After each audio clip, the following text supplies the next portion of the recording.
Hello दोस्तों, राधे राधे। आप सब कैसे हैं? हमारे चैनल पर आपका स्वागत है।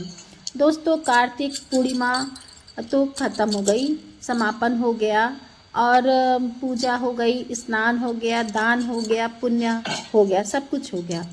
अब कार्तिक पूर्णिमा के दूसरे दिन मकान चिड़ा चिड़ी की कहानी हम कहते हैं। इस दिन जो है चिड़ा चिड़ी की कहानी कहते हैं और कार्तिक पूर्णिमा का समापन भी हो जाता है। तो कहानी मैं आपको सुना रही चिड़ी की कहानी। हाथ में सुनने के लिए हाथ में थोड़ा सा फूल ले लीजिएगा और 1 लोटा जल तैयार कर लीजिए और यह कहानी हम आपको पूरी सुनाते हैं। तो सुनिए। कहानी सुनने के बाद अगर आपने सुबह कहानी सुनी है तो यह जो लोटे का जल है वो सूर्य भगवान को अर्घ्य दे दीजिएगा, और अगर आपने कहानी को रात शाम को सुनी है तो फिर यह जल आप चंद्र भगवान को अर्घ्य दे दीजिएगा। मन ही मन हाथ जोड़ करके भगवान से यही प्रार्थना करिएगा कि हमारे भी अपना घर हो जाए, सुख शांति और समृद्धि से भरा अपना घर। तो चलिए अब शुरू करती हूँ मैं चिड़ा चिड़ी की कहानी। तो 4 चिड़िया थीं, चारों कार्तिक मास में कार्तिक नहाती थीं। पड़वा के दिन चारों चिड़िया ने सोचा कि चलो खिचड़ी बनाते हैं। एक चिड़िया चावल ले आई, एक चिड़िया दाल ले आई, एक चिड़िया घी ले आई और एक चिड़िया नमक ले आई। सबने मिलकर खिचड़ी बनाई।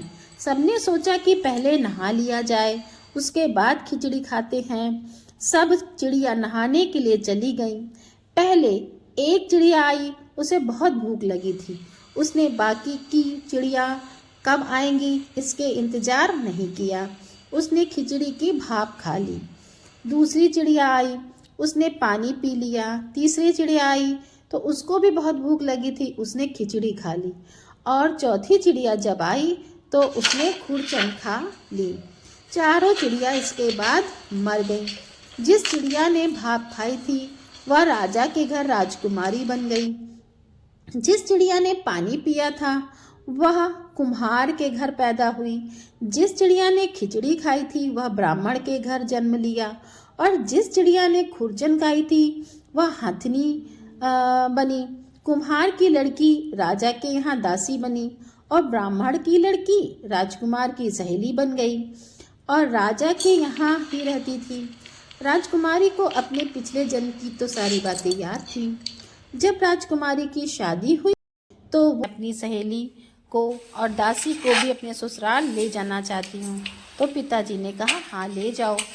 राजकुमारी ने कहा पिताजी मुझे हथनी भी चाहिए। राजा ने कहा अच्छा ठीक है ले जाओ। राजा ने अपने नौकर को भेजा और कहा हथनी ले आओ, लेकिन हथनी उठी नहीं। तब राजकुमारी खुद उसके पास गई, उसके कान में पिछले जन्म की सभी बातें कह दी, जिसे सुनकर हथनी तुरंत उठ गई। राजकुमार जो राजकुमारी का पति था यह सब कुछ देख रहा था। उसने कहा कि तुम कौन हो? हथनी को कान में क्या कहा, जिसे सुनकर हथनी तुरंत खड़ी हो गई। राजकुमारी ने कोई जवाब नहीं दिया। राजकुमार ने तब बोला कि सच सच बताओ, नहीं तो तुम्हारा सर धड़ से काट दूंगा, अलग कर दूंगा। तब राजकुमारी ने राजकुमार को पिछले जन्म की सभी बातें बता दी।